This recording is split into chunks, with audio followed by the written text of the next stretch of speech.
Over 70 years after the end of World War II, the only surviving 77 Alco PT boat has gone up for sale in Kingston, New York. PT stood for Patrol Torpedo, and they were fast-moving boats. They were made out of wood, roughly 80 feet long, and covered in thin layers of metal. It was used in the early stages of World War II in the South Pacific.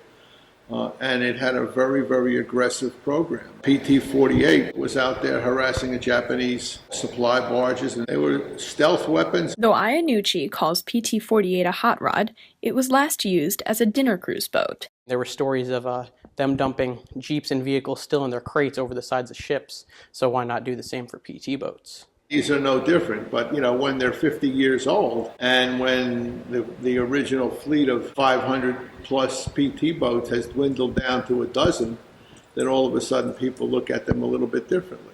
And it sank a couple of times and it was hauled out of the water and put up on land and then pretty much abandoned for many years. Iannucci is a businessman, but he says this vessel, quote, is only for sale to the right people. I'd say they're just as equally important as the smaller items like a helmet or some pictures, because there's a personal touch to vehicles as well as the smaller items carried by the men, because it wasn't only a piece of equipment, it was their home as well. The crews on these boats, these were heroes. These were 17 and 18-year-old kids, and the captains were 21 or 22 years old. And they were out there on this tiny little boat that couldn't take a hit. They had torpedoes and machine guns and so forth, but they were in harm's way from the minute they shoved off. They're part of the framework of American history and international history. They're military artifacts. They represent some very, very clever thinking on the part of the people who defended this country at a time when it really needed to be defended.